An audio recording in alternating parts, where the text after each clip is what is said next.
All right, Phil, let's say.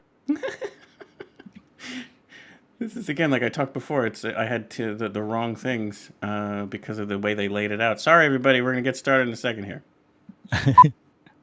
There it is. And the goal is to bring you your next favorite band.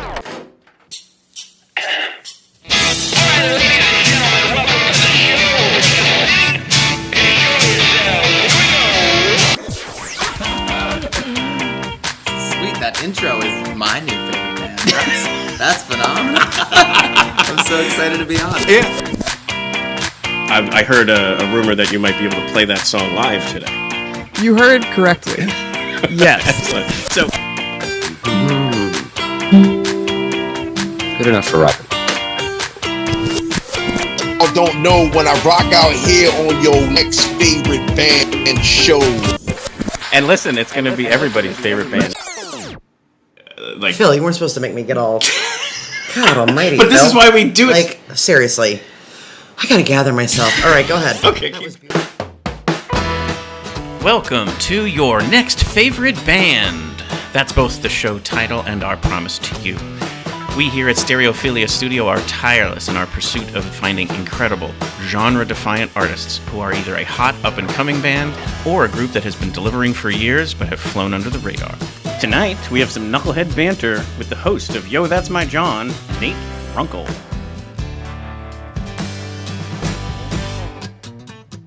Each month, we will bring you live streams, audio podcasts, and perhaps even a live concert where you can listen to the stories and hear the music of artists personally curated by us based on what we feel will be worthy of your time. Be sure to subscribe and tune in to each episode because the possibilities are endless and you never know who will be your next favorite band. Hello, everybody. Welcome to the show. I am your host, Philip Reese. And I'm Nate Runkel. And you are listening to... Your next favorite band. He nailed it! Did I do it? You nailed it. We didn't even go over it in the pre-show. I always like to kind of just see what happens, and you crushed it. Excellent. So, as you can see, we have a guest co-host who's also the guest. So you're a guest / co-host and a guest _ co-host. Like a guest, co-host. Or Yes. a guest, yeah. You're all of the above. You're Yeah. hitting the triple play. Did we put a semicolon in there? No, I think you're right. Yeah. I mean, that's why I went with /. We're already using the hyphen with co-host, Yeah. so we can't use the hyphen. So it's either a / or a comma. Yeah, I don't know what the rule is around semicolons. Mm-hmm. I think that's a series. I think that's introducing a series. The semicolon. It's definitely beyond me, but we are live tonight. Please use the chat to share some additional knucklehead banterness, or ask questions or what have you. But super appreciate Nate. Here's through a series of unfortunate events, Nate went from filling in for David, who can't be here tonight as the co-host, to now actually also the guest. You are worthy of your own episode. So the only reason why we didn't make this called, the Yo, That's My Jawn episode, is simply because of preparation. Like we basically had this happen over about 3 hours of time, less than 24 hours ago. But when David and I don't have a guest on the show, we just go on with banter. So tonight is Yo, That's My Banter, which is a perfect your name. next favorite Jawn. Yeah, I love it. Yeah, so we are just going to banter away, and usually it's very topical. But as you might know, off the top of the show, we tend to do some trivia or whatever, and David never knows what's going on. So are you willing to play along a little bit? Oh my God, yeah. Cool. I think you'll have some fun with this one. But the good part here is there's no right / wrong answer.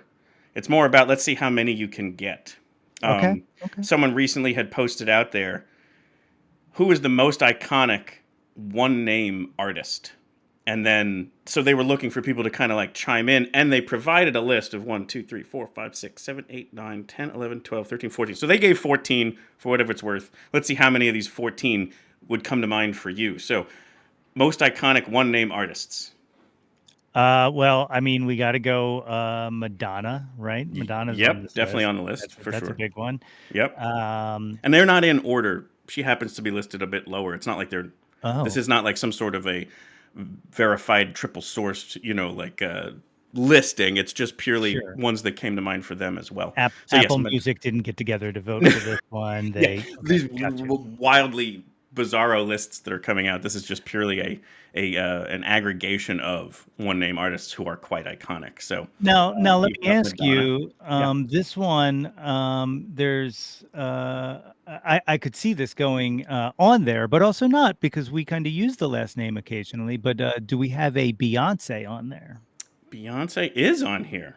So Interesting. good Yes. job by you. So yeah, Yeah. you're 2 for 2, Madonna and Beyonce. And again, we're live, so if you want to chat some iconic one-name artists, feel free to bring them on in. But let's see, can you go 3 for 3? Well, I'm looking at your shirt, so I gotta say Eminem. Do we do stage names or are we just using actual names? Not listed, but I would have thought that could have been there for sure. Yeah. Okay. I'm trying to look and see if there are other stage names or like you said, sometimes you use the second name. I think there's a few others on here, yes. Okay. All right. But there's So, definitely some home run one-name people. I see a good one in the comments there from Marilyn go. Russell. Yeah. Guys, Marilyn Russell's watching. Can I just take a second here, first of all, to say, Go hey, right ahead. Marilyn. Second of all, for those who don't know, Marilyn Russell, Philly DJ, who I don't believe is in Philly anymore. I think in Arizona now. But Marilyn, I'm glad you're watching because I want to tell you something. You are one of the most important people to my show completely. No lie, honestly, because episode 2, I get this email to my account from Marilyn Russell. And I think it's like one of those form emails you get from a radio station where it's like, hey, here's the thing. It's from the DJ, but it's not. No, it was actually from Marilyn. And she was like, love the name. Keep up the work. You're in Philly? Oh, we're definitely going to have to get together and talk. Oh, yeah. But so Marilyn emailed me and told me to keep going. And I've kept going. It's been 4 years now. And it's all because she believed in me back then. So if anyone doesn't like it, it's Marilyn's fault. That's right. But But also, for those of us who love it, we have her to thank. yeah, seriously, like that meant the world to me in a time when I still had my sea legs, I was still on the training wheels. But she said Prince, so then Yes, Prince is a terrific answer. I would say that would be my pick for most iconic, which is what this message was trying to look for. But anyway, a bunch of other great ones on here as well. Who else are you thinking? What about like Cher? Do we have Cher? Absolutely. Yes. So you've gone 3 for 3. Marilyn 1 for 1. Anyone else? Man. I'm getting confused because this last name thing. Pharrell. Is Pharrell on there? Who would be Pharrell Williams, but also Pharrell? No Pharrell. Colleen has chimed in with Beyonce. That was on the list. So yes, you are accurate. Good job by you. I feel like I'm missing a big one. Like there are some big ones in here. Oh, we will definitely hang. 100%. That's happening. I owe you a meal or something. So let me bring up the full list here. Okay, yeah, let's see this. And we can kind of have some fun with it. So Adele. Cher, Prince, Beyonce, those 3 were already said. Adele, Rihanna, Shakira, Pink, Usher, Sting, Slash, Aaliyah, Bjork, you said Madonna, and then Sade, which I was thrilled to see made that list too. Yes. And there's others, and this, like I said, is not in any sort of order. They were just trying to like spark people's, the conversation. So I just thought that was kind of a fun one. So thanks for playing along with that. That's great. Yes, and so there was one other thing we wanted to kind of promote off the top, and people do like when we bring in music, so we can bring in some music, but. So we are hosting basically Your Next Favorite Band, and this other organization that started here in the Lehigh Valley is now based in Nashville for like the last 6 years. It's called the Underground Music Collective. So this gentleman, Gerard Longo, went to college here, off of college, worked sort of with Arts Quest, but also had his own thing going on, music blog, music reviews, again, kind of what we all do, shining a light on independent artists, local music scene, all that good stuff. And it started to build some momentum, so he's like, let's try this out. So he took it to Nashville and has continued it there in Music City. So like he's really doing it, and he's doing some really, really cool stuff. So, but he always kept his ties to Bethlehem. And then he had heard over the last few years that this podcast started up. So he said, we had already now known each other, but he just said, hey, why don't we bring the Nashville-style songwriters round to Bethlehem with the local artists and have these local songwriters on display to tell their stories and to kind of share their music. So back in November, we did the first one of it, and it did really well. People really loved it. And then Levitt SteelStacks, so the Levitt Foundation that we talked about earlier this month about, you know, all of this great free music that's out there, they actually booked it as well. So it's called Sounds of the Underground, and Gerard and I kind of curate the list of people. So it was kind of a different lineup back then. It was 8 people who only 2 of them are carryovers. So it's a different lineup, but for 2. But what I have is the recordings of one song each of those people played back then so that you can kind of get a flavor for what you'll experience on Friday. So one of the bands that is dual is one of my absolute favorites. Is this band? If you remember, actually another super collabo we did was the WXPN 885 Songs by Women, and my number 4 pick was Dirty Dollhouse, if you remember. I do. And so Chelsea Mitchell, who's based in Newtown, is this terrific person, a wonderful singer and songwriter. And so she was part of our songwriters round back in November, and she played this song called Moonshine. And it's such a wonderful song. And the other flavor you're going to get is the songwriter's storytelling. So here is Chelsea telling her story of the song Moonshine and then performing it.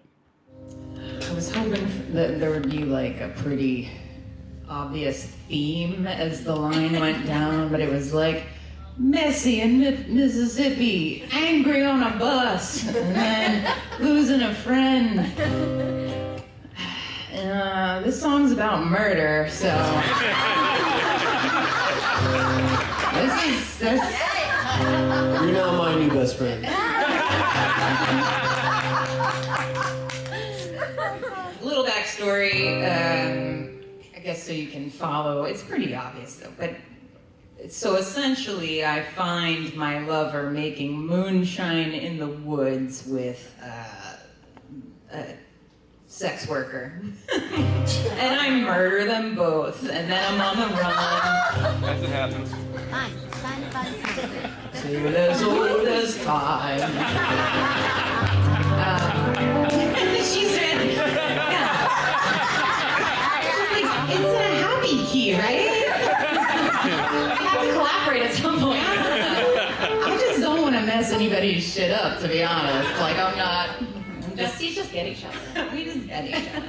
I don't have a bestie bracelet, by the way. Everybody got these nice little orange bracelets.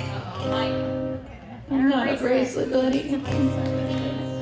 Okay. Don't cry for me.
So I had every intention of like lowering the volume and talking over the top of that, but I can't do it. I just absolutely love what she just absolutely puts, chills in the room. Like I just think it's so good. I would have been so mad at you if you did. I would have been like, Phil, shut the fuck up. Just shut up. So yeah, I love her music, and she's got brand new music coming out. So she has just recently re-released all that stuff, and has a whole brand new album coming out. It's either coming out like right at the beginning, like the end of the year, or the beginning of 2025, and she's going to tour to support it and so on. So who knows if you're going to hear some brand new stuff from her Friday night that she might have queued up to kind of give the listening audience, a teaser and some, preview of what you're going to eventually hear. So pumped, can't wait. But incredible. The other element, as you heard in the beginning there, have you? I'm sure you have the songwriters round. Have you even participated in one or witnessed one before? Well, I've witnessed many. I've never participated in one, but if anybody wants to invite me to one, there you go. Get some Nate 3.0 up in there. But real what you saw in the beginning. Oh, sorry. Real quick before you move on, shout out to Newtown Book and Record Exchange as well. There you go. Which is absolutely a number one stop for anyone looking for used books and stuff like that. Like get in. And I've heard you talk about going there for Record Store Day before on your show. And that's Chelsea's place. You just saw her perform. She owns the vinyl and used bookstore in Newtown. She worked there as like a high school kid, and then bought it from the shop owner when it became time for her to make a decision in life on what she wants to do. Cool so I thought that was really, really cool story. But all I was going to say was in the opening, you saw her kind of reference things that are going on stage, and the element of the backstory of the song she's about to play. That's the beauty of the songwriters round, is it goes one performer at a time and then back around to the beginning, hence the round portion of it. So that element of they feed off of each other. Like you heard her even talk about, I was kind of hoping for a theme, and it didn't happen, but then it did because she said it. The rest of that night, people started to sing songs about the angel of death and other elements of like, murder or whatever, and it was just like really fun and awesome. It was super cool. Like they really feed off each other and started to play on each other's songs, and I just think that's super cool. It's the best, and that's my favorite thing. Like open mics and songwriter rounds and stuff like that are like, I love watching musicians kind of in the essence just enjoying like the song itself, and then like like you said, sitting in, maybe maybe Yep. putting a little lead that wasn't there before. You kind of unlock something. You get Oh, to yeah. hear one of a kind performances of things. Oh, totally. And just to kind of show you who's on the lineup, because a lot of them are Philly based, so you're going to recognize a bunch, and hopefully the audience might as well, because maybe they're interested in showing up. So if you see here, this is the page on the Underground Music Collective. So you can see there, Chelsea Mitchell, Dirty Dollhouse is the third one down. So Alex Radis is that you can see there, folk singer songwriter type. He is phenomenal guitar player, a finger picker. So like he is a super talented guitarist. Bren, originally Lehigh Valley, now based in Philly. In fact, the latest single by Brittany Ann Tranbaugh, Bushwick. The cover is a close up of a cup of coffee. Bren made that coffee, and that's what Brittany took a picture of. So how about there's a that? cool connection there. Greg Adams of Tioga, also kind of now based in Philly. Tioga was formed up here in the Lehigh Valley. Kufnats and Christine Elise, Philly-based, incredible hip-hop alternative kind of new agey band. And then Ty Valone and Bree MC of the Groove Merchants. So that's the lineup of 6 incredibly talented and very diverse, styles of playing, genres, and so on. So if you're interested, it's a free show on the lawn of the Levitt Pavilion stage here in Bethlehem. So encourage you all to come out for it. It's going to be hot as balls, but listen, it might as well be outside enjoying music and drinking a beer. Yeah, that's such a strong lineup too. And as Phil said, it's free. So like, get there because and hang out, and meet people and talk to fellow music people. Like I'm always amazed, we were talking before things started about Music Fest and as an extension, hey Nicole, as an Nicole. extension, also, the SteelStacks and stuff like that. Like one of my favorite things is that you're around like-minded people who also enjoy brilliant singers, songwriters, and musicians. So it should be a very cool night. And if you've never been, again, it's that Levitt Pavilion SteelStacks. So it's free shows all summer long. And then that's the one that just happens to be this coming Friday. Family friendly, so a bunch of kids can be there. Dog friendly, you can bring your dog down. It's just a very, very great, cool atmosphere. And there's, the snack bars are there. So like you can get food, you can get drinks, you can stay hydrated, of course. Bring a lawn chair, or there is, ways to seat there. So anyway, definitely a cool one there. And if you can't make it this Friday, there's plenty of other great shows coming up as well. We in fact had Shayna Super, who's the executive director of the Levitt SteelStacks, on to talk about the lineup. So we have some content out there if you're interested to kind of go check out and see what else is coming up the rest of the summer. But let's talk with Nate about all things Runkel. Jesus. We're going to pivot here. You still can consider yourself co-host, but now you're more guest. Okay. So let me put my guest hat on. There you go. Switching hats. So welcome to the show, Nate Runkel. Thanks for having me, man. Yeah, give me a rundown of all the shows. So That's My Jawn is the one that we always talk about, reference. It's actually on the hat right there. That's right. And we made the most overt references to in the design of the title of this episode. But you do a lot of other other shows, a lot of other podcasts. So why don't you give us a quick rundown of all the stuff you're connected to? Yeah. So That's My Jawn is the flagship. That's where I interview musicians and creatives, much like Phil does here on Next Favorite Band, where, we just kind of chat about people's careers in music, growing up, like every podcast does. And then Nicole needs a nap.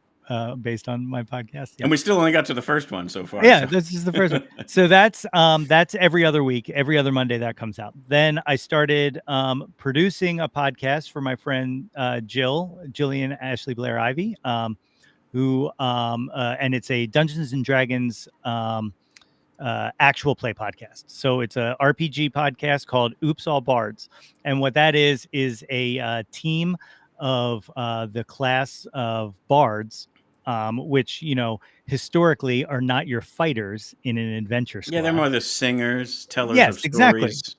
Exactly. So something happens. They were the podcasters of the day. The podcasters of the D&D world.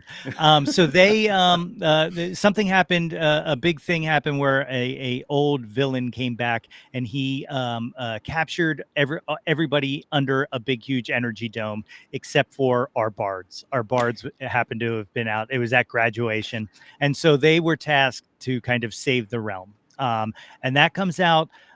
Actual episodes are monthly, and then 2 weeks after that, we do like a behind the scenes of each episode. So that's podcast number 2. Number 3, I just started back in April. I co-host a show alongside Bruce Warren of WXPN, and we do a show called Too Old, Too New. And this is a music discovery podcast where watch how quickly I segue into the intro. Each week, we bring you 2 songs apiece. One new song that we believe metaphorically I messed it up. I've been getting so good at this. One new song that we believe that metaphorically spins our turntable platters, and one old song that we believe still absolutely matters. It's a play on the whole, something old, something new, something borrowed, something blue. Right, something Nate, something Bruce. Exactly. So that's the third podcast. And then I've been hosting Monday nights from 5 to 8. I've been on the radio on Why Not Radio, which is an internet station that kind More of like Why Nate Radio. Why Nate, which kind of grew from the ashes of Y100 and DRE, where, look at me bringing it all the way back, Marilyn Russell used to work. So there we go. There you go. So 2 definite shows that you're like front and center on. One that you produce, and then one that you're a radio show host of. Yes. Super cool, and just like always love the banter and the production value that you bring to your shows. It's inspiring to me. I've borrowed a few elements, if you've noticed, and I just think you do a great job. So that's in addition to just simply being a friend, I admire what you're doing, so I kind of want to shine a light on that as well. Like it's something that I think people should get into, because I do think, again, non-Philly people are going to see the name of that show and go, "What in the world am I even getting into?" It's funny because right everybody like especially like you said, people not from the area, when I'm like emailing press agents and stuff like that for guests and all, I have to explain what it even is, and not a typo. And I used to like go, it's any person, place, thing, idea. It's a noun. It can be used for anything. But Kevin Allison of the sketch comedy troupe The State, it gave me an intro, and the way he put it best was that Philadelphians use the word Jawn the way the Smurfs use the word Smurf. Right. And exactly. I was like, you just saved me a mouthful, because that's the best way. Perfect. Except for people who are maybe too young to remember what the Smurfs were like, or too old, right? Or too. Right. You've got both of them in the music industry. That's right. But yeah, so I think that is it's a wonderful thing, and what I love about it too is that it's not exclusively music. Like, it's really very music centric, but it can be anything kind of pop culture music adjacent. And you've had some really, really terrific people on the show.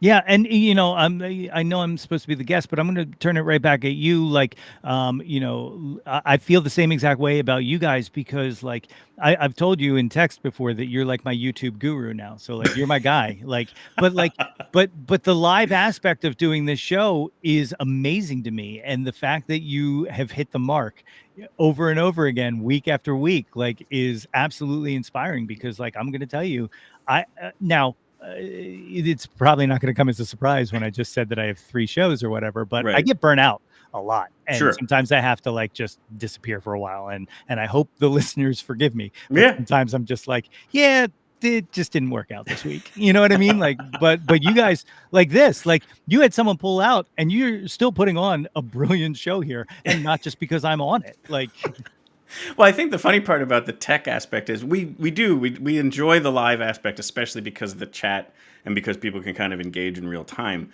But what's amazing about it is, like, we obviously said to ourselves, if we run into tech issues, we'll just shrug and say, what are we going to do, and move on. I would say almost all exclusively, the moments we had tech issues were pre-recorded episodes. Really? Where we were always going, thank goodness we're doing a pre-record tonight.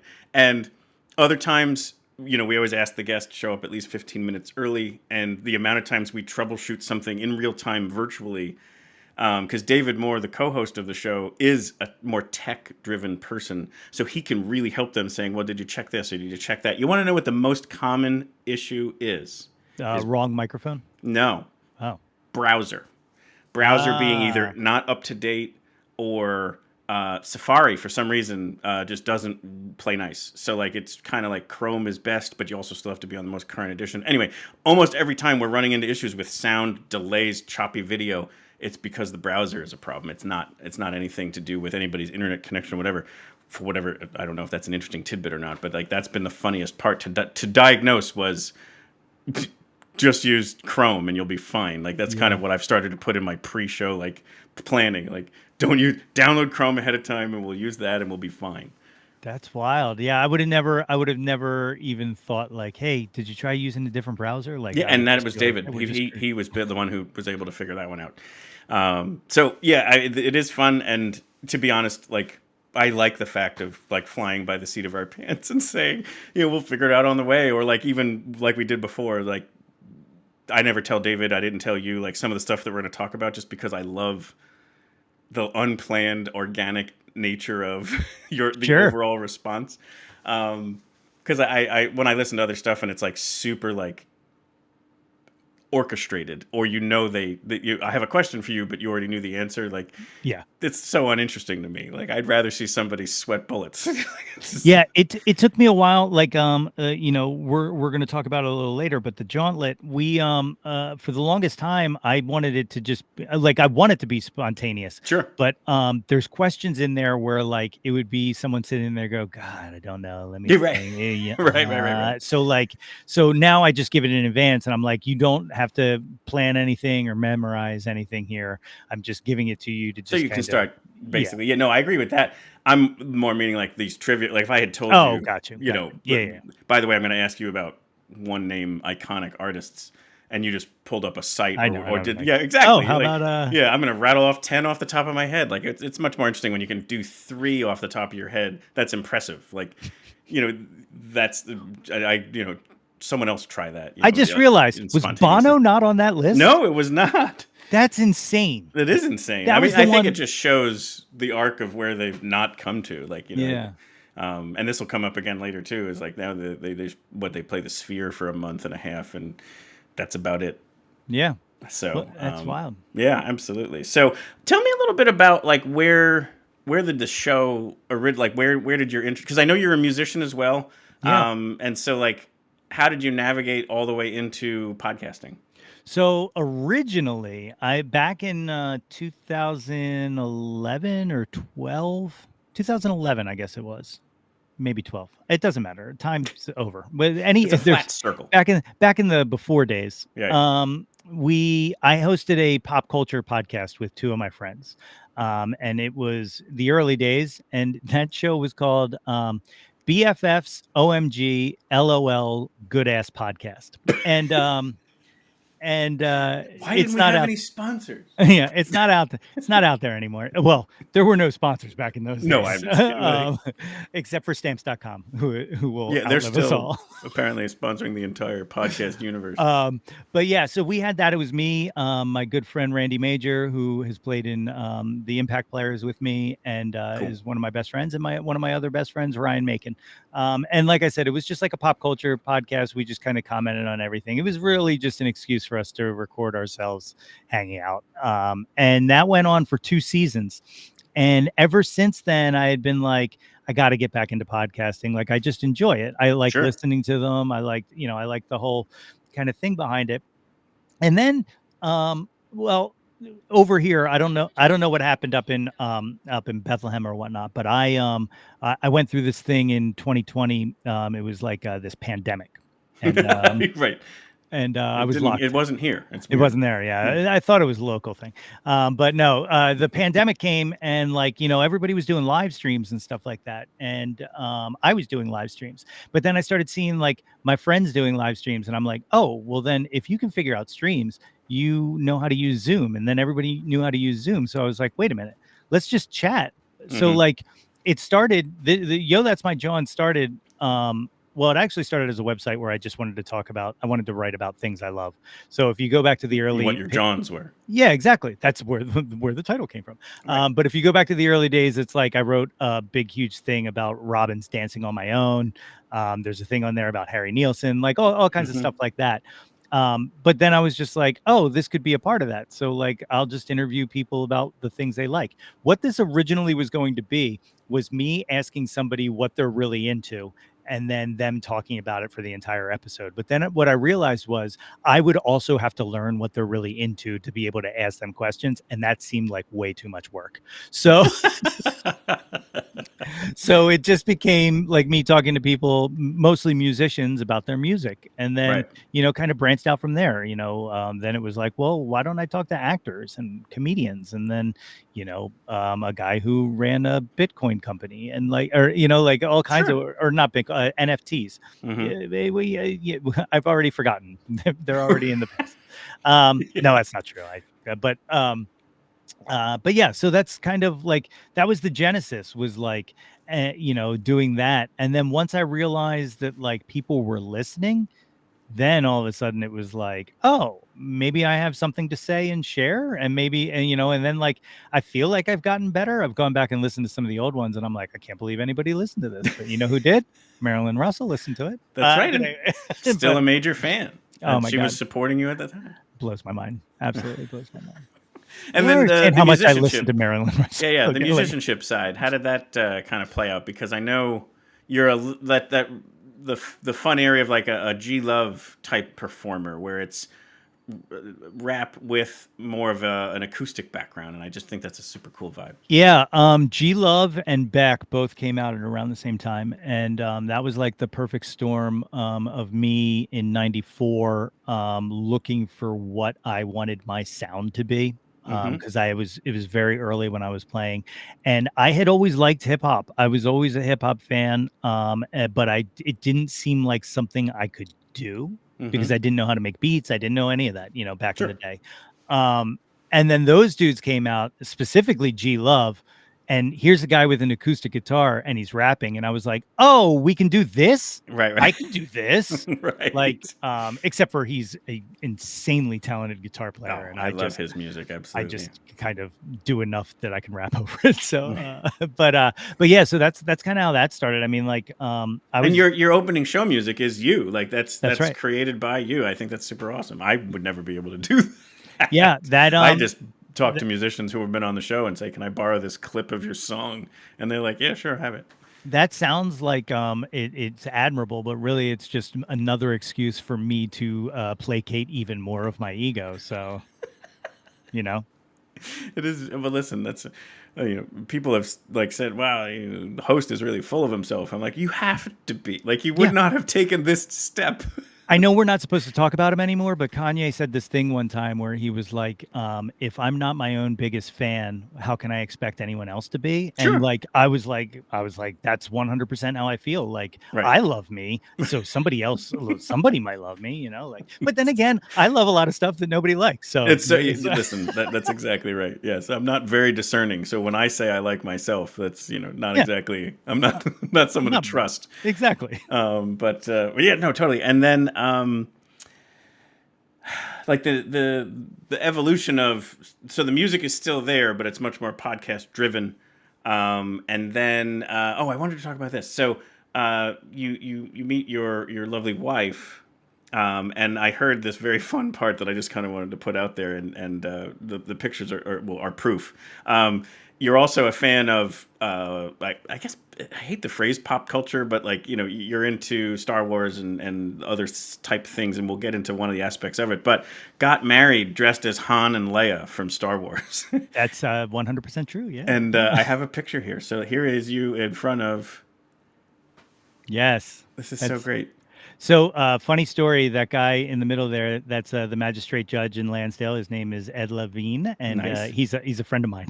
And we texted him, I guess about a month before this happened, and I was like, "Hey, Ed, if I had a license, would you marry me?" And he was like, "You got $55 or whatever it was," and I was like, "Yeah, 55. something like that." Yeah. Yeah. And he was like, "Yeah," and he was like, "All right, yeah, bring it down to the courthouse. We'll do it." I was like, "Oh, that's awesome." So like, no one knew. It was a complete surprise. We didn't take anybody with us. We just went down, Nice. dressed as Han and Leia. And here's one more picture of it. Yes, that's my favorite. That's easily my favorite photo Sure. of all time. Yeah. And, I mean, how cool. I mean, like, find yourself somebody who's willing to dress up or whatever. Like, whatever you're kind of into, be into it together. Like, that's wonderful that you have that kind of bond. Another thing I don't have pictures of, but people can certainly check it out, is the two of you also do a bunch of cosplaying, and you go attend like the different cons and festivals out there and stuff, and it's super fun. It's really, really cool. I even noticed you started doing mashups where you're taking two different characters and putting them together. I think that's a lot of fun too. Yeah, that's because you must be blowing people's brains. They're like, wait, I think you're this person, but that doesn't. It's anachronistic. We did this one of the first mashups we did. We were at the conventions, and like you know, you would like it was so kind of highbrow nerd mashup reference that like you would see like someone in the distance kind of just like looking, and then when it would click, you would see their face go like, oh, and what that one was so we did a mashup of Beast Boy and Raven from the Teen Titans, right, mashed up with Belle and the Beast from Beauty and the Beast. So it was Beauty and the Beast Boy. And yeah, that was like one of my favorite things in the world. There are pictures of that one out there. I wish I had taken it down, but that is super, super incredible. And kudos to you both. You do an amazing job. Like, cosplayers, when they take it seriously, are super fun. Like, I think it's an amazing aspect of, you're not just getting dressed up. Like, it's a whole vibe you're leaning into. Yeah, because it's a culture. You're working for months on that stuff, right? Like we just did. Last year I was old Rex from Rebels, which is Rex was a clone trooper from the prequels. And in Rebels, he's an old man and he's got a bald head and a beard. And I was like, hey, I'm old and I have a great beard. So I bought a 3D printer and I built all of the armor that I wore. And oh my gosh, I did the armor, which is very Mandalorian like. Yes. And I painted it and I did all this work and it was all falling apart. And I was, the week of, I'm like, I'm just not even going to go, it was like that kind of thing. Sure. We get there, I get out of the car and I broke the belt immediately. Like, so, but man, the second you walk onto the con floor and people are just like, you are amazing. Like, it's like, it's all worth it, because like, not only are they like championing, you're dressed as something they enjoy, but also the craftsmanship that you put into it. And it just means so much. And it totally does. It's great. I applaud it. It's super cool. But do you want to get into some music? I always love kind of interspersing the music. So you have a catalog of music. Is it all Nate 3.0 or is it of different names? So for the most part, almost everything I did creatively, I was usually under that 3.0 thing, cool. Except for there were two bands. So growing up, I was in a band. We were called the Swinging Cannons. And that was me, nice. My buddy Scott Miller, who still plays drums with me whenever I play out. Joe Gilmer was in that band. Vince Ball was in that band. So many people were. Andrew Scott. A lot of people were in this band. That was high school. And we ended up at one point, me, Scott, Vince, and this guy, Stacy, ended up recording an album entitled Buried Under 30 Ton of Rock. And yeah, nice. Awesome name. I love it. And we did that on our own and that was fun. But then I was away at college. I met Randy Major and then we started the Impact Players. And the Impact Players were like a pretty much an acoustic duo until we started booking like full band shows and stuff like that. But other than those two things, primarily if you hear music from me, it's Nate 3.0, unless it's super serious, then it may be N. William Runkel. But rarely do we get the wow. We need to talk like this if that happens. Yes, the N. William Runkle. Yeah. Now N. William Runkle will present over the rainbow. But so tell us a little bit more about what you're going to play tonight. I'll come off the screen so you can have some center stage. All right. And, I'll let you. You mentioned the G Love type stuff. Let me do a little something like that. Let me. That sounds awesome. Move this. Yeah, get into so I can get a guitar up here. Playing position. And ladies and gentlemen, Nate 3.0. So this is a track in that vein of acoustic hip hop. It's one of my favorite things I ever wrote. It's called BLT, and it goes, as they say, a little something like this. I'll tell you a little bit about writing it, and it was really just I looked to find a premise, and from there is where everything gets birthed. And for some reason, one night, everybody likes a dumb innuendo, and I made this dumb innuendo of, well, I'd like to be the bacon in your BLT. And then I was like, oh, that's a line. I should use that in something. So this is called BLT, based off of that dumb prompt. But it's like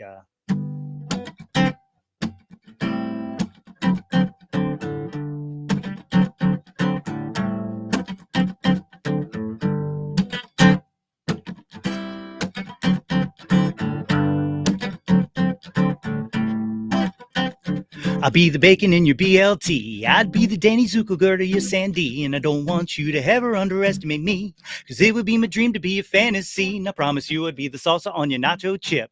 I'd even be your straw if you needed a sip. I'm 32% on the dollar tip, and that's why we should be in this relationship.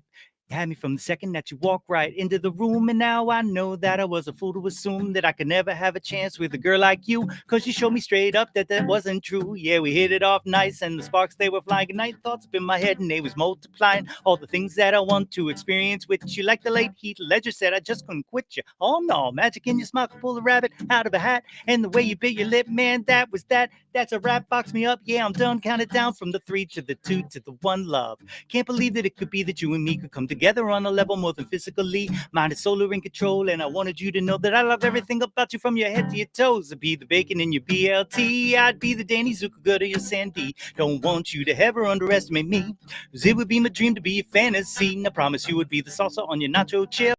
I'd even be your straw if you needed a sip. I'm 32% on the dollar tip, and that's why we should be in this relationship.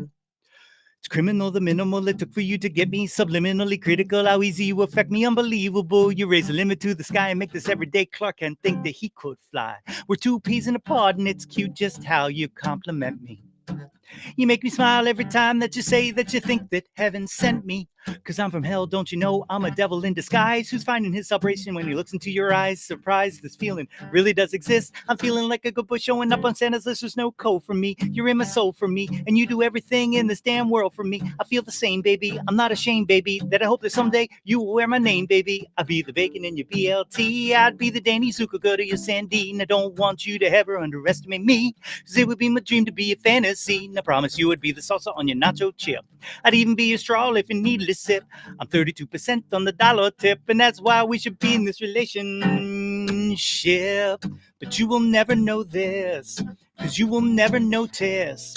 Said you would never know this. Oh, I know. You will never notice, so you will never know this. Said you would never notice, oh my love.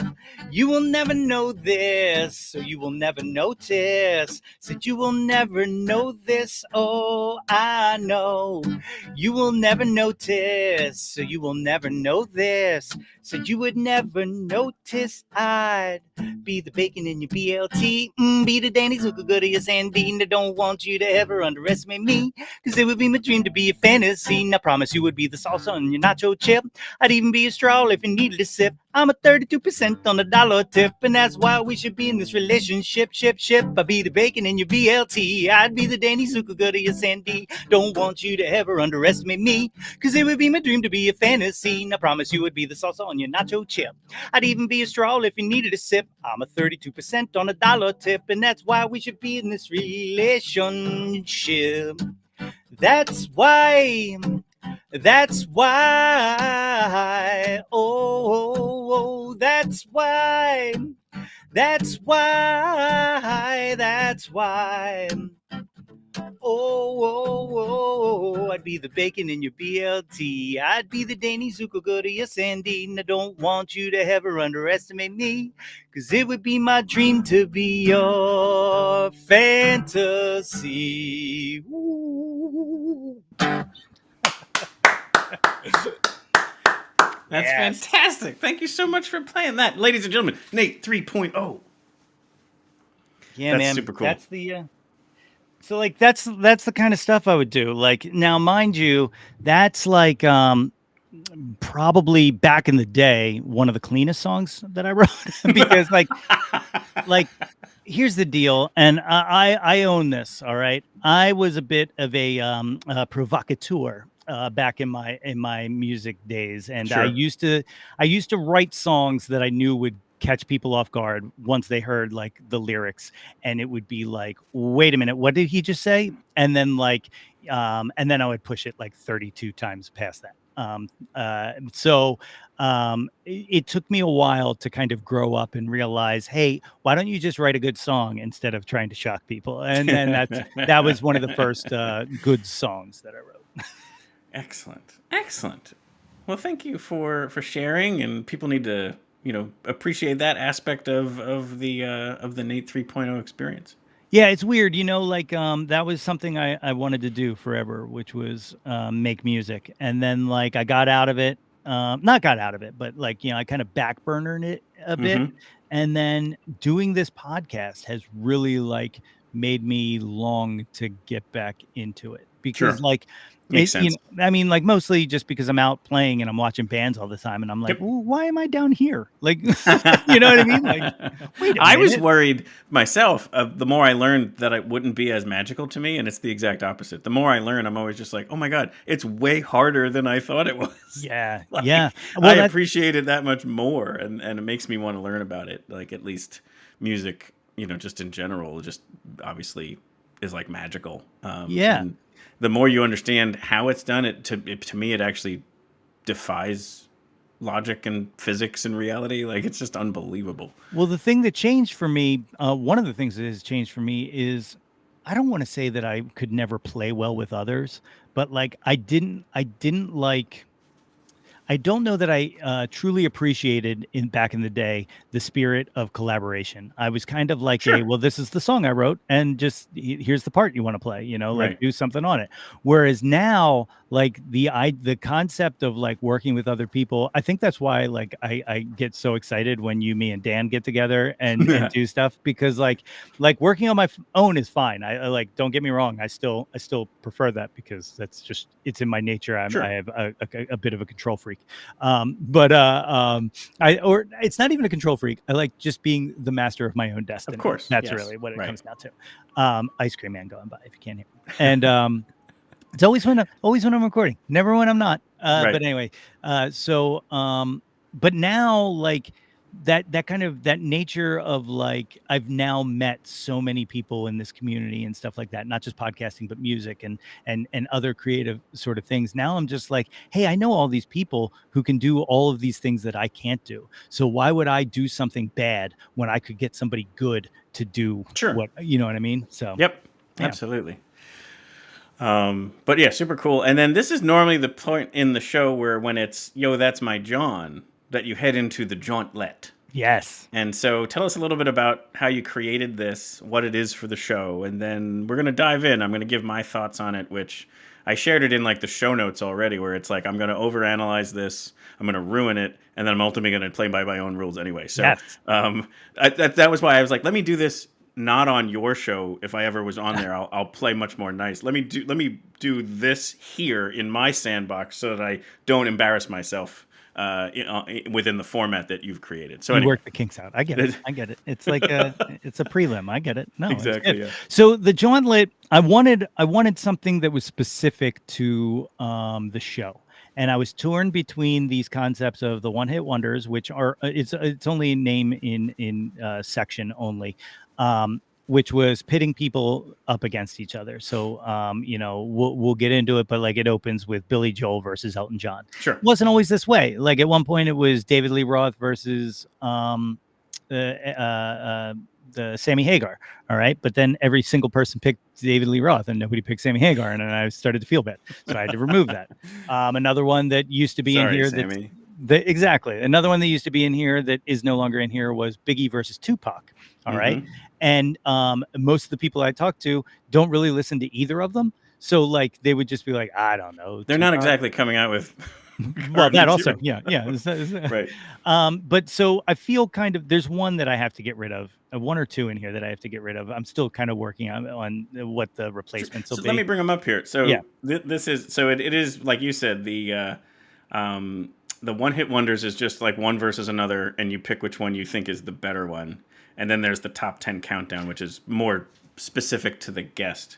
And if you want to lean a little to the right or whatever, like. Or left. I can't remember with the mirror. Yeah. There it is. So the top 10 countdown was essentially kind of part of, remember when I said the original idea of the show was going to be me just asking somebody what their favorite thing was and talking about that. This is kind of what that turned into. Sure. And then, so I came up with these 10.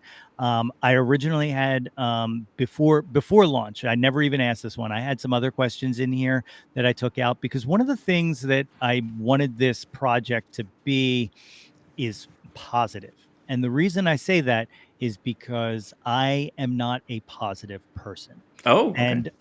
And a lot of times I can go off on rants and hyper focus on being super negative about things, right? Sure. So I wanted to do something that forced me to only talk about the things we love.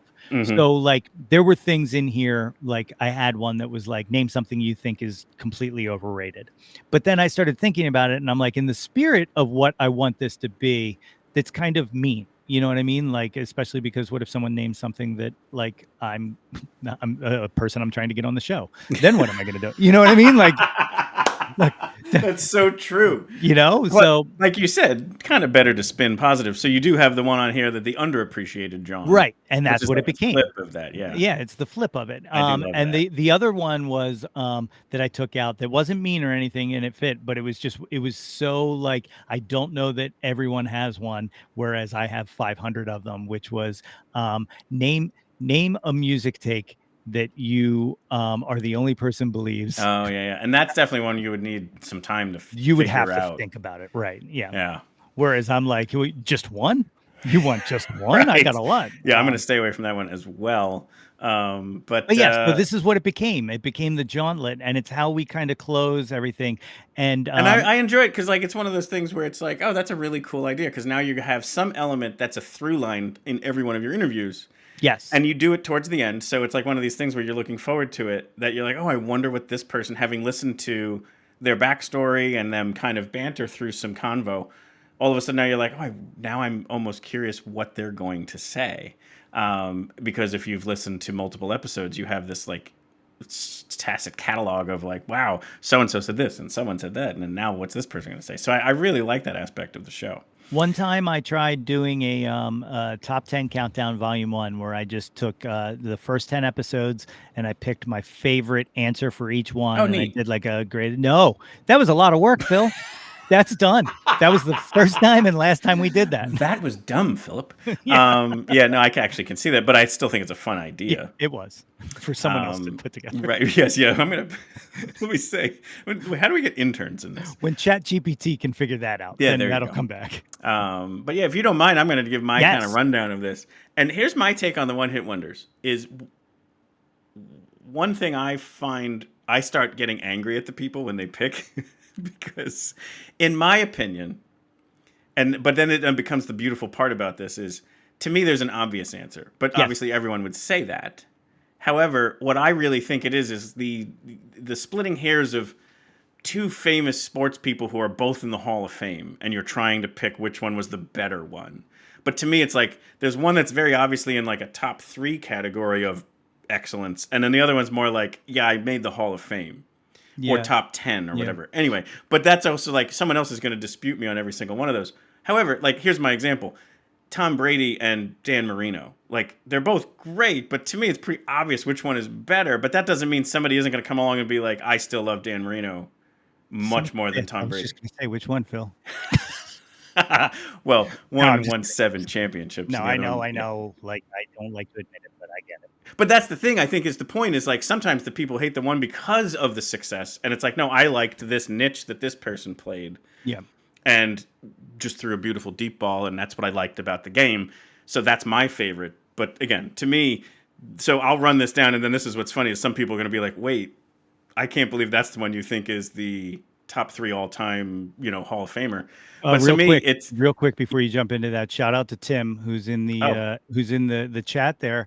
Tim is one of a few members of the Jawn Scouts. nice. And he actually has a Jawn Scout. What do you call them? Diploma. Very cool. So, yeah. Well, at the Sorry. end, we'll definitely talk about how people can join that elusive club. Yes. But so I'll just run down it quick. So to me, it's Elton John, Debbie Harry, Aretha Franklin. I'm going to skip the next one. Stevie Nicks, Beatles, and Stairway to Heaven. To me, the opposite is like again. And I think Stairway to Heaven and Bohemian Rhapsody is like the perfect example of. I think more people pick Bohemian Rhapsody. It's a little hard to argue though that Stairway to Heaven isn't the better song, but Bohemian Rhapsody is the one where it's like. It's so much more fun to sing along to and to be a part of. So like it's a different element to songwriting. But I don't know. It's just one of those things where it's like funny the one you skipped, okay? And the reason why that is funny to me is because I have told people this in the past, and I never tell them in advance what one it is. But I always say there are no wrong answers to any of these except for one, and I will judge you. And you just skipped it. So Phil. Nirvana or Pearl Jam? So what I think the right answer historically is Nirvana, but I personally would pick Pearl Jam. So I'm against my own opinion about things on that one alone. You chose correctly. But it's a little hard to say, like Nirvana had way more impact on the industry and pop culture and all this other stuff, and Pearl Jam just wrote amazing record after amazing record. So like to me, it's also like I guess the point is my Jawn or your Jawn or whatever. It's more that over some sort of assessment of who was the more influential. And that's where exactly like I said, I'm going to overanalyze it and ruin it, but that's why we did it here. Well, let me give you a little exclusive here. Remember I just said that I took one out called name something that's overrated? My answer to that is Nirvana. Yeah. That's why I took it out.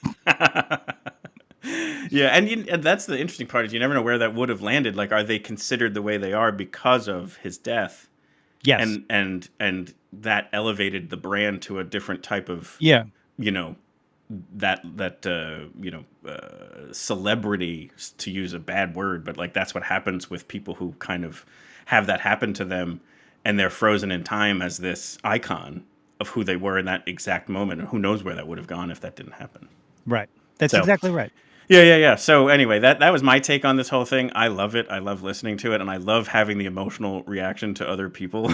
And I'm glad I chose right. Can I just tell you my favorite time asking anybody any of these questions was I recently got to talk to Paul Myers, who is a music journalist, musician, and he also just happens to be the older brother of Mike Myers of Wayne's World fame. Oh, that's awesome. And so before I asked the final of the One Hit Wonders, I said, Paul, I have a feeling that this question exists because of you.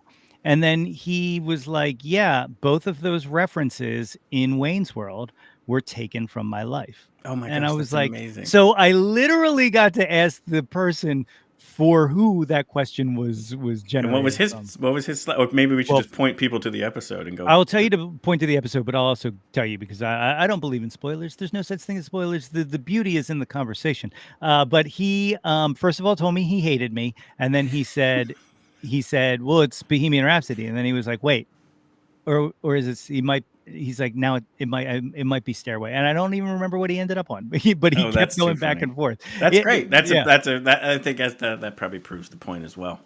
Do you want to guide me through? I want to guide. I would love to. Okay. All right. So the top 10 countdown, as you know, and but in case there's anybody out there who doesn't know, we use Jawn to be whatever you want it to be. So in this, it doesn't have to be music; it can be anything. So the first one always starts with, "What was your first Jawn? What was the first thing you were obsessed with as a kid?" So, and you're gonna especially appreciate this one, but it was Spider-Man. Really? Yeah, it was Spider-Man to such a level that I picked we were I'll never forget this. Like we were renovating the second floor of the house I grew up in. My brothers were significantly older than me, but anyway, we were like everyone could pick the paint colors and the rug in their rooms. And of course, I think I was probably 6 or 7, but I remember going to the store and trying to pick like red and black. So that it would match all of the posters and stuff. Like I just had basically a giant Spider-Man lair by the end of that. So yeah, it was definitely Spider-Man. That's awesome. Yeah, that was like Spider-Man and His Amazing Friends in the early 80s was like a seminal classic. Totally. I remember coming home from school and going right to that. I think it was 3:30 was whatever the time it was coming on. And that's the one where the famous like meme of the 3 Spider-Men, like that's that show. Like that's what we were watching and as it was being original. And so like you said, seminal memories of that being, just the coolest thing ever. Yeah. The second one, what's your current Jawn? What are you into right now? Gosh. I mean, it's really the show, I guess. I mean, that's such a kind of cheesy answer, but it's like I'm really loving the process of seeking out the music, reaching out to the bands, meeting them after a show, setting up the interview, getting to know them. And then like one of my favorite elements is finding that one nugget that has them go, wait, where did you find that? Yes. Like I love those moments. Like that's really one thing that I really loved finding and never really knowing which one it's going to be, but it's amazing when you get them to say, wow, you really did your research. No one's asked me that question before. How did you find that? And I just the internet is kind of undefeated. I was going to say, yeah, I'm like, I got Google. Like exactly. Yep. I'll tell you along those lines. You know what my favorite thing is, and this is going to sound a little sappy and stuff like that, but along that line, one of my favorite things about the show is watching former guests succeed. Yeah. Like I just feel so warm when I watch like some of the successes of some of our friends and some of our former guests and stuff like that. And it feels amazing to just be like, see, I knew they were great. Like it's awesome. That is cool. Number 3, what was your first concert? What was the first live show you showed? So like I said, my brothers were older than me by like 10 years. And so I got them, I had the access of them going to shows and being able to tag along because my parents were like not realizing what actually goes on at shows. And I grew up on Long Island, so some of them were like, near New York City or Jones Beach or whatever. So I had some early life exposures to some interesting stuff. But the first one I ever went to was I wanted to see Weird Al Yankovic. Yes. And he opened for Huey Lewis and the News. And so that was my very first show. That's a fantastic first show. Yeah, that was pretty great, and no one was there for the opener for Weird Al. So we walked all the way down, and I got to watch him perform from like the 10th row. And then as they were done, and Huey Lewis was going to come on, that place was sold out. So we had to go back to our regular seats. But I also got to I learned that little nuance of, hey, if no one's really there, you can kind of talk to the guard and they might let you through if you say you're a fan or whatever. So they were able to leverage the fact that I was this little kid who really wanted to kind of see the show. So that was fun. It was just learning how to just maneuver your way around a concert. You mentioned my wife and I cosplaying 2 years ago. We did for Halloween. I was Weird Al and she was Madonna. And Weird Al shared our photo and named it one of his top couples costumes. Oh, that's awesome! And it was like I'm just like you. I was obsessed with Weird Al. As a matter of fact, my early songwriting was all song parodies, and I've found that that's very common with people our age. Sure, absolutely. But yeah. Weird Al was a big inspiration to me, and for that to happen, I didn't even know about it. Someone sent it to us and was like, "Hey, did you see Weird Al shared your photo?" And I was like, "How did Weird Al get my photo?" Right. But he, I guess, does that every year. Is looks at all of the costumes of people dressed as him. And that's fantastic! What a cool guy. The best. Mm-hmm. Number 4, what was your last concert? What was the last live show you saw? It was probably last night? Because you're crazy like me. Well, yeah, no, that is true. But this also kind of helps for the show. We did our very first ever Your Next Favorite Band Presents concert last Sunday, June 9th. And we had Shug Daniels and Roy and the Secret People as part of our... Basically, what we're trying to do is what the show does, but on stage. And so we're trying to like bring to different venues, let them have us curate the stage, and we'll book people who maybe people haven't heard of, but if the venue can support it and maybe the show can support it, people might buy tickets to these shows of bands they haven't yet heard of or seen or know or too familiar with, but they kind of trust the vibe and they go with it. So we had our very first chance to do that, and so that was the last show I went to was Shug Daniels and Roy and the Secret People. It's amazing. See, you will it and you put it together. That's right. Yeah. Wishcast it. I love it. Number 5, what was your favorite concert? This is such a good one. I would say the one that I really like. So I now love and have for a long time, people who know me, the dive bar, $5 to $10 cover band you've never heard of, and just walking in there and just checking it out. That's more what I prefer now. And then when that becomes somebody who like just blows your mind, and it's only 50 people in the room, I love that. But if we're talking here more about like tangible stuff, that's like, I still remember Stone Temple Pilots off of the Purple album. We're talking 1995-ish. Just like put on a display of just rock and roll excellence. And in the middle of it, the lights like came on and they had couches on stage and did like a 4-song acoustic set. Because if you remember, like they did Plush back then, like, acoustic.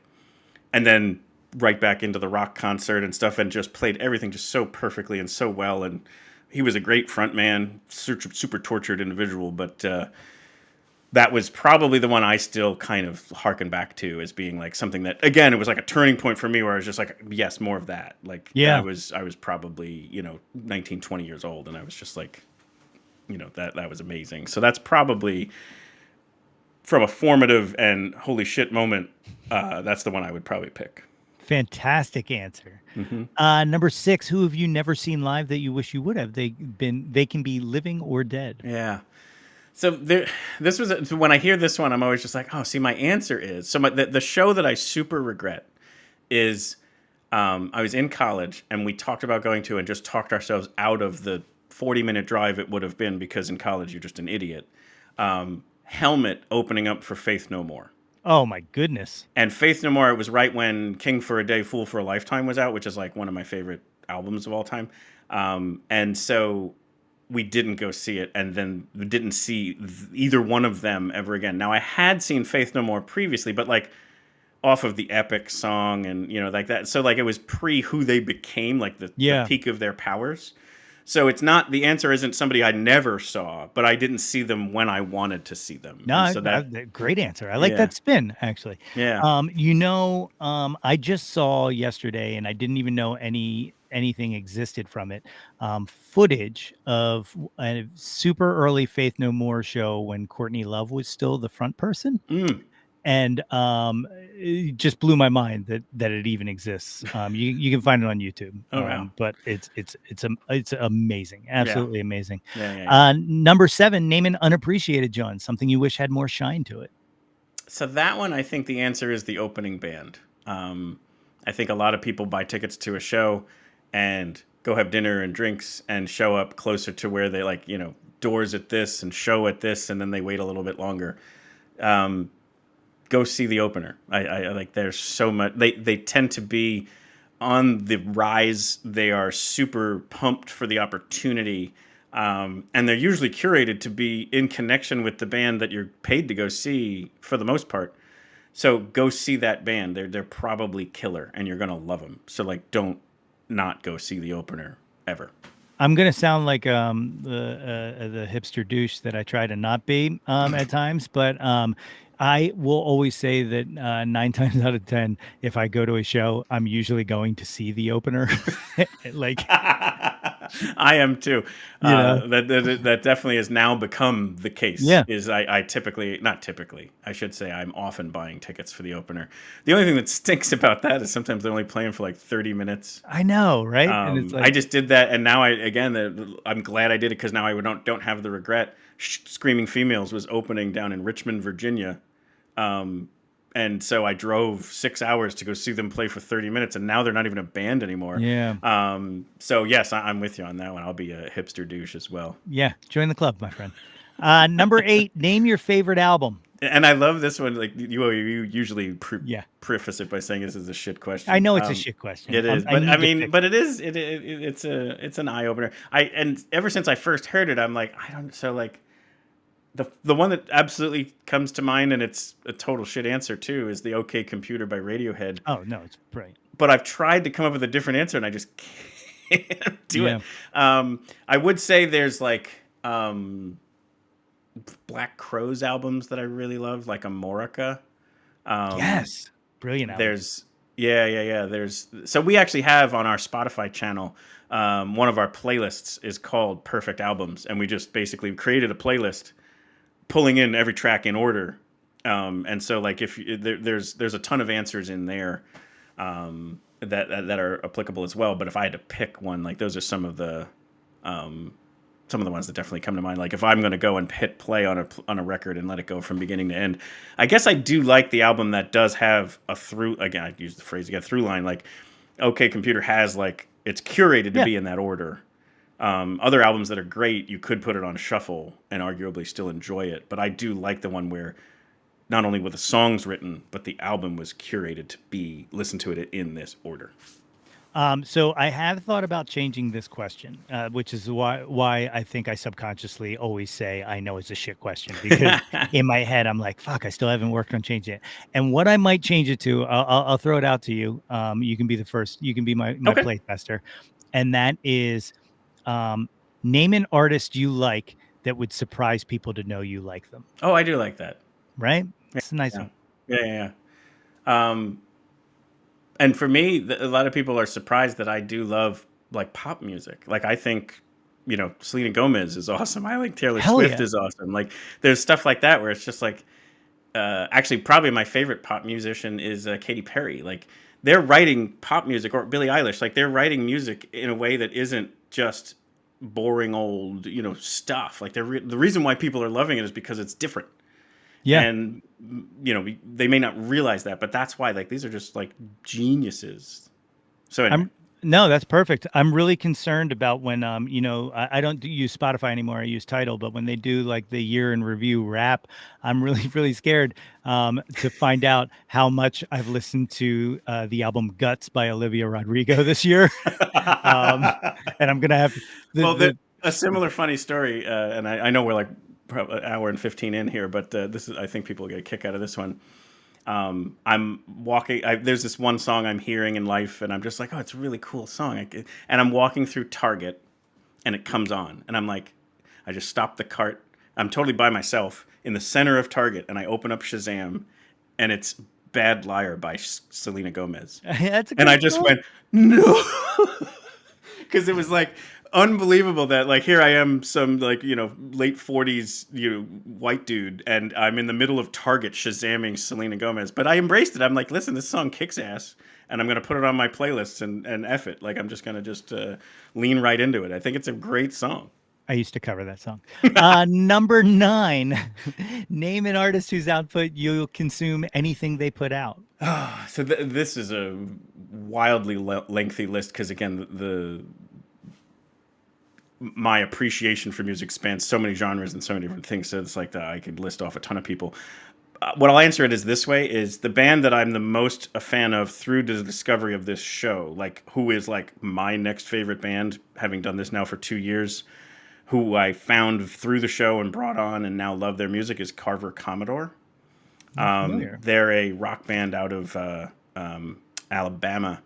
They came on and probably let's mention both bands. So both bands that I invited back to come on my 100th episode was Carver Commodore and Blair Crimmins and the Hookers. Carver Commodore is almost all of the opening show music, and Blair Crimmins is our closing show music. So that even answers it right there too, is that not only am I loving the consumption of everything they do, but it's actually also in the fabric of the show. Yeah, that's fantastic. Yeah. And you sent me that Blair Crimmins video with the Muppets in it, and I was a fan the second I hit play. Absolutely. I mean, his music's amazing. Carver's amazing. Couldn't be more different. One is 1920s Dixieland jazz, and the other one is basically alt rock. That's very modern, but would consume absolutely anything they put out. Absolutely. The 10th and final question of the top 10 countdown. What is your favorite Jawn of all time? Again, can be anything you want it to be. Yeah. I always wanted to come up with a very simple answer, like number 2 pencils. But in reality, so again, it's going to stay connected to the music. And I talk about this story a lot on the show. But one of the reasons why I seek out live music so much is this moment where it feels like time stops, like when a musician is performing, and it happens in theater and ballet too. It's like very time. It's an art. Art has a way of capturing the attention of literally everyone in the room, even the people who didn't want to pay attention, and owns them for a brief moment in time, and then it's gone. Like it's one of these things where you can't. There's no formula for it. There's no way to anticipate it. But when it happens, it's the coolest thing. And I just very often go in search of that. I just am constantly seeking a way to find that, because when you're in the midst of it, it's just like this very amazing moment of, again, where you feel like you just stole 2.5 minutes of the universe completely being on the same page. And again, the ways that it happens is the people who were talking and not paying attention to the artist stopped talking. The person who was coughing all night stopped coughing. Don't know how that happens, but still, everything just completely gets in tune, and everyone's paying attention to the artist. And again, could be a musician, could be a theatrical performance, could be a ballet, or even a speaker. But there are people who can just own it. And again, no matter how much they try, and it might be the same song in the same venue, and it doesn't happen on night 2 that it did happen on night 1, or vice versa. It's a beautiful, beautiful thing, and I am always in awe of it every time it happens. That's the magic. That is the pure magic. I 100% agree with that. That's just that's perfection. That's everything we look for, man. That's exactly right. So I had one Jawntlet question. You wouldn't be able to throw this on your show, but it's more like for podcasters or interviewers, who's somebody you would want on the show? Who's your wish list? Let's get into the wish casting here at the close. Who would you, if you could put it out there and they would say yes to coming on? And again, maybe dead or alive, but let's lean live. When I was writing out what I wanted this show to be, I wrote down 3 people. First, I wrote down all these people I knew, people I kind of knew, and I kind of wrote them in tiers. Mm-hmm. And then it all led up to 3 people who I called awesome. the Holy Trinity. Is where this is leading. Go ahead, go. One of them was G Love, okay. Who then came on my show, and then I was like, well, now anything is possible. Right. Because I never imagined. I'm with you. Exactly. And never would imagine every once in a while, if you follow G Love on the socials, you'll see him wearing a Yo That's My Jawn hat, and it makes me want to throw up. It literally makes me want to throw up. I'm just it's amazing. It's unbelievable. We went to see him in New Orleans, and he put us on the list because we were on vacation down there, and he just happened to be playing.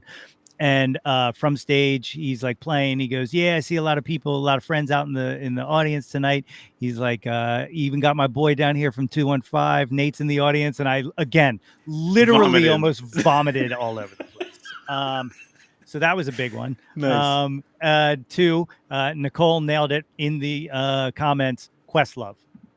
Back in the day, I had a passing acquaintance with Questlove. Nice. I used to post on his message board. I was a part of a small group. We were called The Cabinet with a question mark, The Cabinet. Mm-hmm. And what we did was every week he would provide us with every guest that was going to be on that week on the Tonight Show. And before that, the Late Show or Fun. The Late Night with Jimmy Fallon.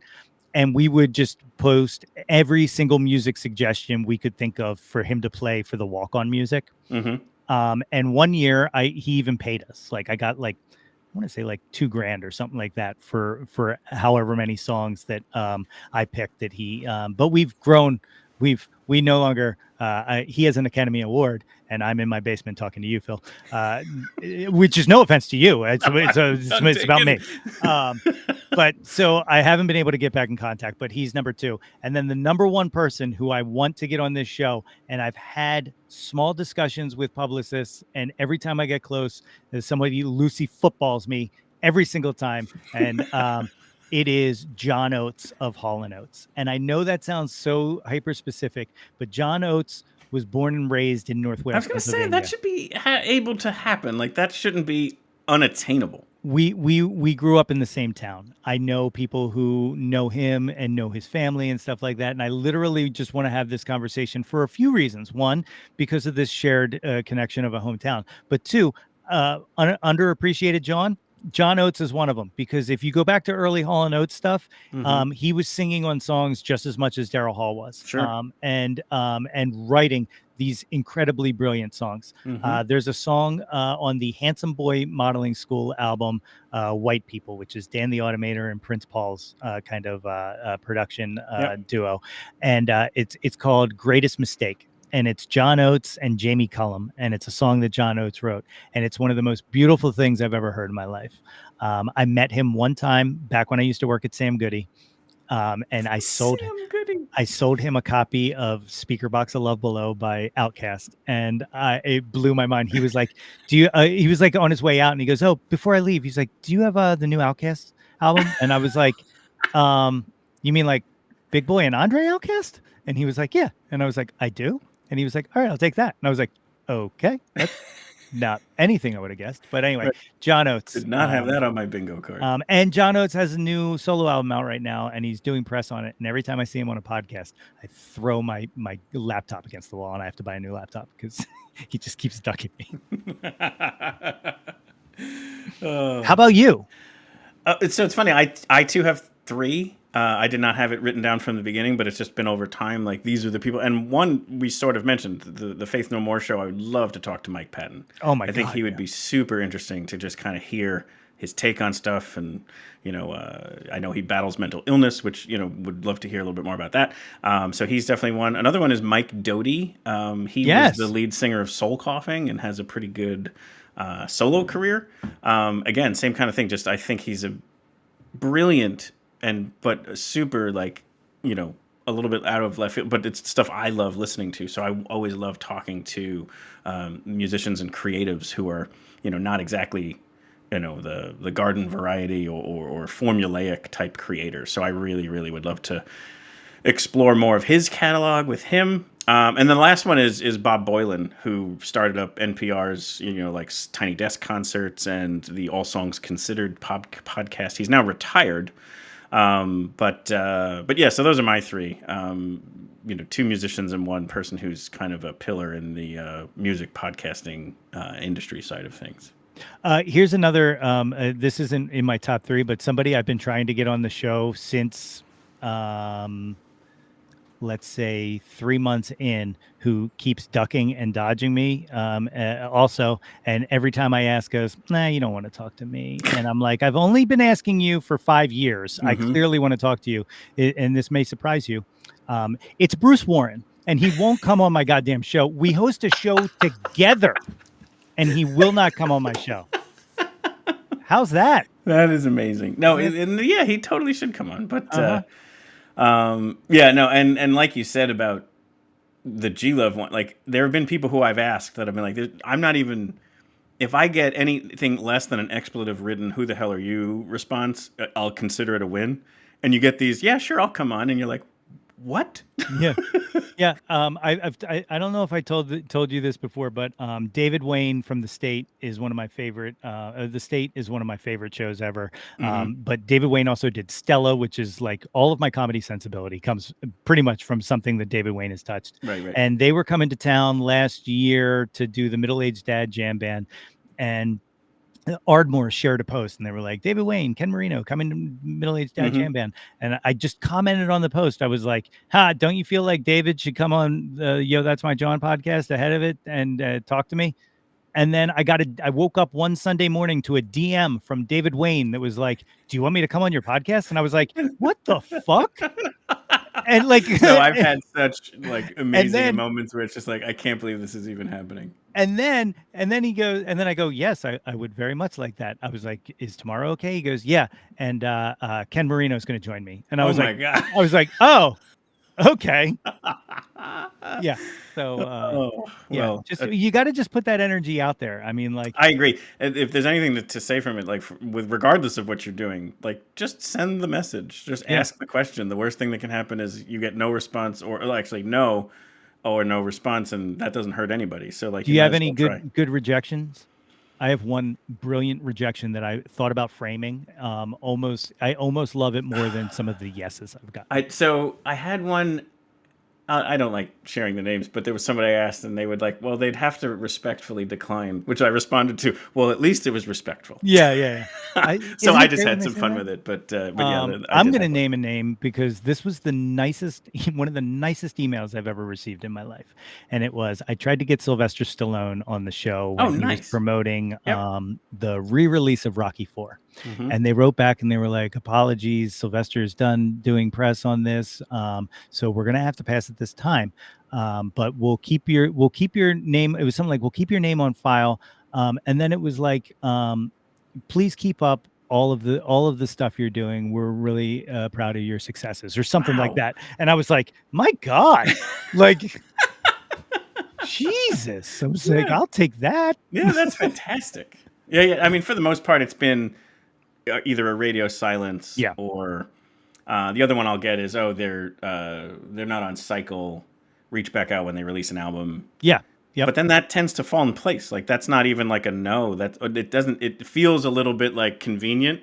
But then when you follow up, they actually schedule. So it's always just like, I guess this works. My favorite thing is like when they're like, yeah, maybe we can set something up. Can you send us your numbers? And I'm like, don't worry about it. We're good. Right. Yeah, no, that one always baffles me. I'm like, either you're interested or you're not. Like, who cares about it? But whatever. Yeah. But yeah, so what can we promote for your show? There's one thing I want to make sure we touch on, but we obviously have the 4 shows, one radio show, 3 podcasts, but anything in particular you wanted to highlight of what's coming up? So coming up, this is kind of the marriage of Yo, That's My Jawn and Too Old, Too New. One of the things that has been very weird is that doing this show with Bruce is putting eyes on the show that don't normally know who I am or anything like that, right? And so 2 or 3 weeks ago, no, it was last week, my new pick was a song by this artist, Paige Stark. She was in a band called Takashi Miyake, I think is the name of it. But she put out this EP 2 weeks ago that's absolutely beautiful, and she does this cover of a Harry Nilsson song that absolutely slayed me. John Bryan's all over it, and so like I've been trying, like ever since I heard that cover when I got the press release back in April, I have been waiting for it to come out just so I could talk about it and put it on the show. And so I posted it, and she commented on it and was like, "Hey, I just watched the show. Tell Pam, who's the press agent." She was like, "Tell Pam I'll come on the show, set it up." So I'm talking to Paige Stark tomorrow, just because of this dumb show, and I cannot wait to have that conversation because she is just really interesting. She's not just a singer-songwriter, but also a director, and I'm really looking forward to that. And that'll be out, and if things go well, 2 weeks, and if they don't go well, I don't know what it'll be out 3 or 2 4. weeks. Yeah. But no, that's very cool. And the other thing I wanted to definitely have people check out is so there is a podcast out there called Risk with an exclamation point. And it's kind of like The Moth, where people come on and talk about just stories. And they'll curate them together and so on. But Nate was on there. You had said it was like a year or 2 ago, sharing this touching and funny. It starts out funny, but has a lot of very sweet and poignant moments. I ended up not wanting to talk about it here because you should just go listen to, because not only is it obviously fair to that show, but also you did a beautiful job basically setting up the story. Like you obviously put a lot of effort into how it paced and when to reveal certain elements of it. But what I'll just share is like, so this is the teaser, is in essence, you go and do a 23andMe test to confirm whether or not one of your parents was actually your parent. And that's where we'll leave it, because the story is very sweet and very touching and hard at times. You're very vulnerable about some of the aspects of it. And I just think it's a great listen. And it's a different side of Nate Runkel. And is a very... the other thing about that is it's happened to a lot of people. Like, you've had people reach out to you to say, yeah, I was keeping this to myself, but thank you for being public about that, because it happened to me too.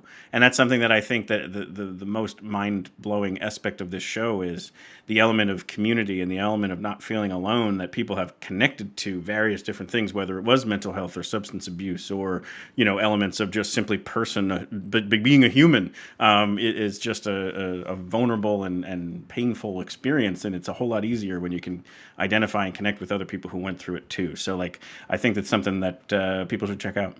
Yeah, so the craziness of that is, not only did I perform that about, I guess you could say, capital T trauma in my life. Sure. But not just that, but I performed it live on stage in New York City at a comedy club. Mm-hmm. And so definitely the most eyes that have ever been on any kind of performance of mine that I can think of,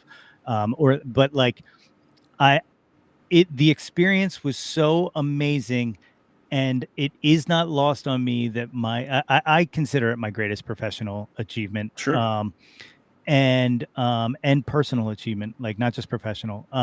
But it is not lost on me that my greatest professional achievement was when I was the most raw and the most myself I have ever been in my life. Yep. Ever. Period. Yep. And stop. Not even just like from a performance level or anything. Just completely, like, there's people who didn't know what I was about to talk about, like some of my best friends. Sure. And, that came out and they were just like, wow. And so I'm sure there's even elements of it that came out in the story that wasn't the main thing. That was also a first time they were hearing things. Yeah. I mean, and then, the follow up to it, I don't want to, much like Phil, I don't want to spoil the story because I did put a lot of work into it. But essentially, I did the 23andMe. I found out one of my parents is my biological parent. And I also found out that I'm half black, which I didn't know. But both of my parents are dead, so there was no one to have that conversation with, Sure. Hey, now that I'm an adult, let's sit down and talk about this. Plus, there's a whole thing. Just go listen to the story. Just go listen to it. Yeah. But we'll link to it in the show notes. But let's also we'll post about it directly, to say this is what we were talking about. Yeah. In case you're interested to check that out. It's really, really well done. So afterwards, I had family members reach out to me that were like, "What do you want to know?" Stuff like that. Oh, interesting. Yeah. So I got more answers. It was almost like not, I don't even want to say a confessional, but it was just clearing the air to be able to have a tough conversation that I've avoided my entire life. And yeah, man, it was something beautiful. And then I guess it went so well because they invited me back to test out a new format that they just did recently, which is more like conversational storytelling, where I just kind of sat down with Kevin Allison, also from the state, and told a story about breaking into an animal research center when I was in high school, which is just it's just a zany story, and so amazing. It feels great to be able to have shared something deeply personal and something deeply hilarious. So, but yes, definitely check out Risk, because the stuff they do and the team they have over there, man, they know what they're doing. They're professionals, and they create such a safe space for people to not just share stories, but to listen to stories and engage with stories. Like you said, things that people normally don't want to talk about. So right. Yeah.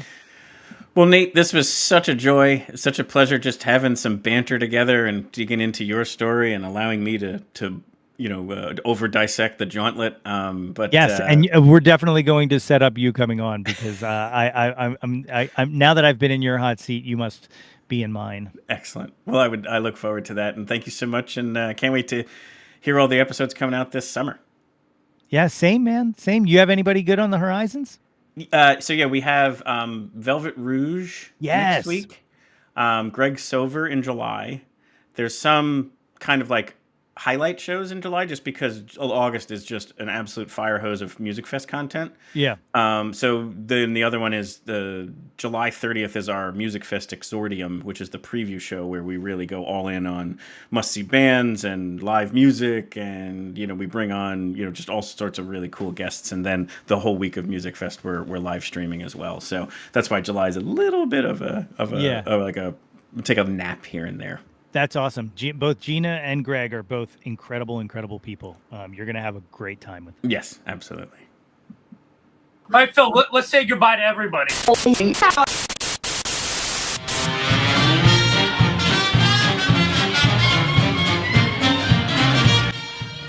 We hope you've enjoyed this episode of Your Next Favorite Band or Your Next Favorite Jawn.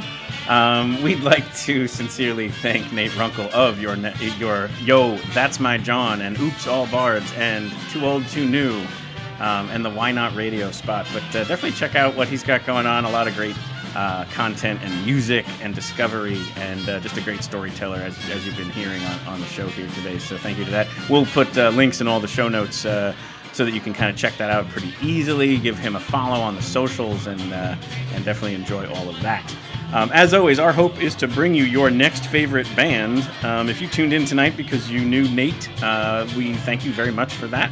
And hopefully you liked what you heard and what you saw, and you might consider subscribing and following, and giving us the ability to bring you your next favorite band in the coming weeks. Or perhaps your next favorite band is already out there, because at nextfaveband.com is all of our interviews, both the video version as well as the podcast version. And so if you go searching, you might just find it out there in those various pages. If we can help kind of identify that, give us a shout. Or if you have a recommendation on who you think our next favorite band should be, we are always loving that feedback. So please let us know. As we just mentioned, got some great guests coming up here for the rest of June into July, and then into the Music Fest time of the Exordium on July 30th, and then the entire festival early August. Can't wait. Great lineup, and hope to see you at a live show soon.